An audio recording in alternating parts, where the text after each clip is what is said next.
Hello students, welcome two equations IAS. आज हम discuss करेंगे सेंट्रल विस्टा प्रोजेक्ट। ये पिछले कुछ टाइम से न्यूज में रहा है। एग्जाम में इससे रिलेटेड क्वेश्चंस आने के चांसेस हैं।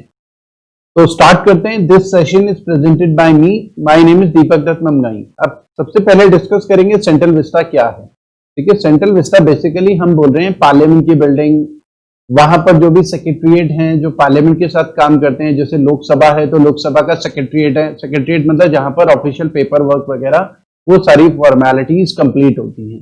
राज्यसभा का सेक्रेटरीट है, उन दोनों को कंबाइंड हम सेंट्रल सेक्रेटरीट बोलते हैं। ठीक है, ऐसे प्राइम मिनिस्टर ऑफिस का भी एक तरीके से सेक्रेटरीट रहता है, तो जहां पर ऑफिशियल वर्क होता है, पेपर वर्क होता है। ठीक है, तो सेंट्रल विस्टा की अगर हम बात करें तो यहाँ पर पार्लियामेंट और उसके साथ जो अटैच्ड बिल्डिंग होती है सेक्रेटरीट, उन सबको हम सेंट्रल विस्टा बोलते हैं। अब ये सेंट्रल विस्टा, ये आपको दिख रहा होगा पार्लियामेंट की बिल्डिंग है। अब ये क्यों न्यूज में है? देखिए, पार्लियामेंट की बिल्डिंग एक तो ये पता होना चाहिए स्टार्ट कब हुई थी बनना। 1921 में ये पार्लियामेंट की बिल्डिंग बनी थी। एग्जाम के पॉइंट ऑफ व्यू से एक तो ये इंपॉर्टेंट है। और 1927 में बनकर कंप्लीट हुई थी पार्लियामेंट की बिल्डिंग। ठीक है, अब एक तो एग्जाम में ये आ सकता है कि ये कब स्टार्ट हुई थी बनना और कब कंप्लीट हुई थी बनना। ये इसके अलावा देखिए, आपको ये पता होगा कि 1911 से पहले ब्रिटिशर्स की जो कैपिटल थी कोलकाता थी। कोलकाता से उस समय कलकत्ता बोला जाता था, उस समय कैपिटल शिफ्ट करी गई न्यू दिल्ली 1911। तो जब ब्रिटिशर्स क्योंकि रूल कर रहे थे तो यहाँ पर क्योंकि पार्लियामेंट बिल्डिंग वगैरह होनी चाहिए जहां पर सारे ऑफिशियल वर्क होंगे, लेजिस्लेशन वगैरह पास होगा, क्योंकि ब्रिटिशर्स भी यहाँ पर लेजिस्लेशन वगैरह पास कर रहे थे। तो तब 1921 में ये पार्लियामेंट बिल्डिंग बनना स्टार्ट हुआ था। 1927 में ये कंप्लीट हुआ। एक तो ये पता होना चाहिए। ठीक है, उसके अलावा देखिए इंपॉर्टेंट क्या है, ये जो शेप है पार्लियामेंट की बिल्डिंग, जैसा आपने देखा बिल्कुल गोल टाइप की, ये कौन डिजाइनर थे? ये इंपॉर्टेंट है एग्जाम के पॉइंट ऑफ व्यू से। तो इनको डिजाइन किया था Edward lutein and Herbert baker ने। ये दो आर्किटेक्ट थे जिन्होंने पार्लियामेंट की बिल्डिंग को डिजाइन करा था। तो एक तो इनके नाम आपको अच्छे से पता होने चाहिए। ठीक है, अब एडवर्ड ल्यूटिन या हर्बर्ट बेकर की बात करें तो राष्ट्रपति भवन, ये भी एग्जाम में कई बार पहले भी आ चुका है। राष्ट्रपति भवन को किसने डिजाइन करा था? तो एडविन ल्यूटिन ने डिजाइन करा था। उसके अलावा सेक्रेटरीट को हर्बर्ट बेकर। लेकिन पार्लियामेंट की बिल्डिंग जो है इन दोनों ने मिलकर डिजाइन करी थी। ठीक है, तो इन दोनों ने मिलकर डिजाइन करी थी। ये एग्जाम के पॉइंट ऑफ व्यू से इंपॉर्टेंट है। और राष्ट्रपति भवन किसने डिजाइन करा था? एडवर्ड ल्यूटिन ने डिजाइन करा था। सेक्रेटरीट ऐसा एग्जाम में नहीं आया है, लेकिन राष्ट्रपति भवन किसने डिजाइन करा था ये एग्जाम में आया है। तो ये एक तो ये इंपॉर्टेंट है। अब प्रॉब्लम क्या है, जो 1921 से 27 में जो एग्जिस्टिंग पार्लियामेंट की बिल्डिंग है उसमें प्रॉब्लम क्या है? अब 1921-27 की जो बिल्डिंग है काफी पुरानी है, तो पुराने इंफ्रास्ट्रक्चर के हिसाब से बनी होगी। और आज की रिक्वायरमेंट बिल्कुल डिफरेंट है, क्योंकि अब स्टाफ ज्यादा है, मेंबर ऑफ पार्लियामेंट ज्यादा है। क्योंकि उसके बाद से कई बार डीलिमिटेशन होता है। डीलिमिटेशन जब भी होता है तो उससे क्या होता है, मेंबर ऑफ पार्लियामेंट जो है वो इंक्रीज हो जाते हैं, क्योंकि पॉपुलेशन बढ़ती जा रही है। तो इक्वल पॉपुलेशन के लिए इक्वल रिप्रेजेंटेशन होना चाहिए। तो तब से अब तक पॉपुलेशन काफी चेंज हो चुकी है, इंक्रीज हो चुकी है, और मेंबर ऑफ पार्लियामेंट भी इंक्रीज हो चुके हैं। तो उनके बैठने के लिए प्रॉपर जगह नहीं है, इंफ्रास्ट्रक्चर नहीं है। ठीक है, प्रॉपर फैसिलिटीज नहीं है। तो इतनी जगह नहीं बची वहां पर कि इतने सारे पार्लियामेंटेरियन को एकोमोडेट किया जा सके, और अलग अलग जो मिनिस्ट्रीज है उनके ऑफिसर्स को एकोमोडेट किया जा सके। एक तो करंट रिक्वायरमेंट, जो करंट डिमांड है उसको वो पूरा नहीं कर रहा है एग्जिस्टिंग पार्लियामेंट की बिल्डिंग। उसके अलावा अलग अलग सेंट्रल गवर्नमेंट के जो ऑफिस है पार्लियामेंट बिल्डिंग के आसपास अलग अलग जगह फैले हुए हैं। और अलग अलग जगह फैले होने की वजह से जो मिनिस्टर्स हैं या अलग अलग जो मेंबर ऑफ पार्लियामेंट हैं, तो उनका टाइम काफी बर्बाद होता है एक ऑफिस से दूसरे ऑफिस, और काफी दूर दूर ट्रैवल करना होता है। इस वजह से भी काफी टाइम बर्बाद होता है। मतलब इंटर डिपार्टमेंटल जो कोऑर्डिनेशन है वो गड़बड़ है। ठीक है, और तीसरा अगर हम बोलें कि most of the existing building have outlived their structural life, मतलब उनकी स्ट्रक्चरल लाइफ काफी खत्म है, पुरानी बिल्डिंग है। ठीक है, तो अब नई बिल्डिंग की जरूरत है, क्योंकि पुरानी बिल्डिंग है। कुछ कई जगह ऐसे होंगे जहां पर से प्लास्टर गिर रहा होगा, बार बार उसे रिपेयर कराना पड़ता है। ठीक है, तो इसलिए जरूरी है कि नई बिल्डिंग की जरूरत है। ठीक है, तो अब नई पार्लियामेंट बिल्डिंग बनेगी तो उसके लिए प्रोजेक्ट का नाम क्या होगा? क्योंकि एग्जिस्टिंग बिल्डिंग और जो साथ में जो गवर्नमेंट के ऑफिस है उसको हम बोल रहे हैं सेंट्रल विस्टा।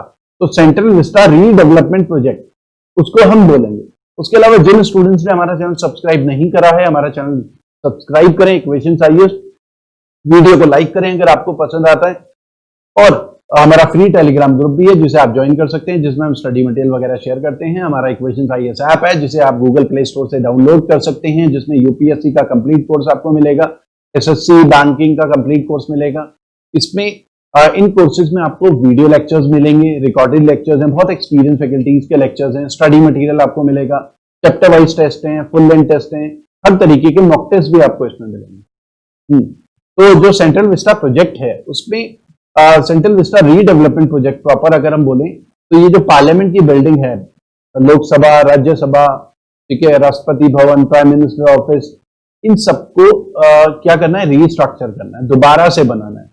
तो union ministry of housing and urban affairs ने प्रेजेंट करा सेंट्रल विस्टा रीडेवलपमेंट प्रोजेक्ट 2019 में कि इस प्रोजेक्ट में क्या होगा। एक तो ट्रायंगुलर पार्लियामेंट बिल्डिंग बनेगी, जो एग्जिस्टिंग बिल्डिंग है जैसे गोल टाइप की, तो अलग अलग पार्लियामेंट बिल्डिंग बनेगी, जैसे लोकसभा, राज्यसभा, ठीक है, प्राइम मिनिस्टर ऑफिस भी साथ में बनेगा, राष्ट्रपति भवन भी बनेगा, अलग अलग सेक्रेटरीट भी बनेंगे, लोकसभा सेक्रेटरीट अलग, राज्यसभा सेक्रेटरीट अलग, तो अलग अलग सेक्रेटरीट, म्यूजियम वगैरह बनेगा। तो काफी चीजें डिस्कस हुई, और 3 किलोमीटर जो लंबा राजपथ है उसका भी रिवैम्पिंग होगी, वो भी नया राजपथ बनेगा राष्ट्रपति भवन के साथ। तो सेंट्रल विस्टा में देखिए Rashtrapati Bhavan, prime minister office, Lok Sabha, Rajya Sabha, इनके सेक्रेटरीट वगैरह, म्यूजियम वगैरह, जो हमारे पुराने फ्रीडम फाइटर्स हैं या प्राइम मिनिस्टर्स हैं उनसे रिलेटेड जो एक हॉल होगा जिसमें उनके बारे में इंफॉर्मेशन होंगी। तो ऐसी कई चीजें हैं सेंट्रल विस्टा प्रोजेक्ट में, ठीक है। तो ये सारी चीजें हैं जो सेंट्रल विस्टा प्रोजेक्ट में प्रपोज की गई। अब कंट्रोवर्सी क्या है, देखिए सेंट्रल विस्टा प्रोजेक्ट पहले समझ लेते हैं, इस तरीके का बनेगा। ये बीच में जो है राजपथ बनेगा, ये अलग अलग राज्यसभा, लोकसभा, ठीक है, ये आपको दिख रहा होगा, दोनों तरफ इस तरीके की बिल्डिंग बनेगी। और सबसे पीछे आपको ये दिख रहा होगा, ये एग्जिस्टिंग बिल्डिंग है गोल, जो एग्जिस्टिंग बिल्डिंग गोल है वो ये सबसे पीछे की तरफ है, ठीक है। ये नया इंफ्रास्ट्रक्चर डेवलप होगा सेंट्रल विस्टा रीडेवलपमेंट प्रोजेक्ट में। लोकसभा अलग, राज्यसभा अलग, लोकसभा सेक्रेटरीट अलग, राज्यसभा सेक्रेटरीट अलग, प्राइम मिनिस्टर ऑफिस अलग, प्राइम मिनिस्टर ऑफिस के सेक्रेटरीट अलग, मतलब इस तरीके से पूरा इसमें रिकंस्ट्रक्शन होगा, म्यूजियम वगैरह सब कुछ होगा इसमें, ठीक है। गवर्नमेंट के ऑफिस भी इजीली बन जाए मिनिस्ट्रीज के, वो भी इसमें सारी चीजें होंगी, और पूरा नया इंफ्रास्ट्रक्चर होगा। इंटरनेट मतलब डिजिटल टाइप का बनेगा, कंप्यूटर ऐप से लेकर हर चीज, इंटरनेट की कनेक्टिविटी प्रॉपर तरीके से होगी। पुराने वाले सिस्टम में इंटरनेट की कनेक्टिविटी से रिलेटेड चीजें नहीं थी, तो काफी प्रॉब्लम्स हो रही है लाइन बिछाने में, हर एक चीज में, क्योंकि बिल्डिंग काफी पुरानी है। तो इस तरीके का ये बनेगा। प्लान क्या है, देखिए प्लान है कि मार्च 2022 तक पार्लियामेंट की बिल्डिंग को कंप्लीट कर देना, और कॉमन सेंट्रल सेक्रेटरीट मार्च 2024 तक कंप्लीट करना है। तो एक तो ये डेडलाइन आपको पता होनी चाहिए कि कब तक ये कंप्लीट होने वाला है, और टोटल कॉस्ट 922 करोड़ है कंस्ट्रक्शन ऑफ न्यू पार्लियामेंट। देखिए कंट्रोवर्सी क्या है, कंट्रोवर्सी ये है, जैसे कोविड-19 आपको पता है मार्च से जैसे इंडिया में स्टार्ट हुआ, कोविड-19 के बाद सेंट्रल गवर्नमेंट ने, क्योंकि टेंडर प्रोसेस स्टार्ट हुई सेंट्रल विस्टा प्रोजेक्ट की कोविड के टाइम पे, तो अपोजिशन वाले या बहुत सारे जो एनजीओ हैं या सोशल एक्टिविस्ट हैं, उनकी डिमांड है कि भाई कोविड-19 की वजह से वैसे ही गवर्नमेंट के ऊपर इतना फाइनेंशियल बर्डन है और सरकार सेंट्रल विस्टा की साथ आगे बढ़ रही है, तो सरकार को ये आइडिया ड्रॉप कर देना चाहिए, फिलहाल कोविड-19 से कैसे लड़ना है वो प्रायोरिटी होनी चाहिए। इसलिए गवर्नमेंट को क्रिटिसाइज कर रहे हैं। तो डिमांड थी कि सेंट्रल विस्टा प्रोजेक्ट स्क्रैप हो, फिलहाल कोविड-19 की सिचुएशन की वजह से इकोनॉमी भी डाउन है, तो उससे लड़े सरकार, उसके लिए प्लान करे। तो लेकिन सरकार फिर भी सेंट्रल विस्टा प्रोजेक्ट में आगे बढ़ी, इसलिए कंट्रोवर्सी में रहा है, ठीक है। तो ये आपको थोड़ा सा समझना है। तो सरकार टेंडरिंग प्रोसेस भी हो चुकी है, इसमें 3 फर्म ने टेंडर इसमें डाला है कि वो सेंट्रल विस्टा प्रोजेक्ट मतलब ये सारा कंस्ट्रक्शन करेंगे। सिक्योरिटी क्लॉज है इसमें, प्राइवेसी, जिसमें वो ये जिस तरीके की बिल्डिंग बनेगी उसको किसी और के साथ वो शेयर नहीं करेंगे, क्योंकि पार्लियामेंट की सिक्योरिटी से रिलेटेड, पार्लियामेंट की बिल्डिंग का जो मैप है अगर टेररिस्ट ऑर्गेनाइजेशन या अलग अलग ऑर्गेनाइजेशन के पास चला गया तो वो इजीली फिर अपना प्लान बना सकते हैं टेररिस्ट अटैक का। तो इसलिए बहुत इंपॉर्टेंट है कि पार्लियामेंट की बिल्डिंग में अंदर क्या होगा, कैसे होगा, ये पब्लिकली आउट नहीं होने वाला। तो जो भी एजेंसीज इसमें इन्वॉल्व होंगी, सिक्रेसी क्लॉज उन्हें जो है फाइल करना पड़ेगा, ठीक है। तो ये सारी चीजें थी जो सेंट्रल विस्टा प्रोजेक्ट से रिलेटेड थी। Thanks for watching equations IAS. Thank you.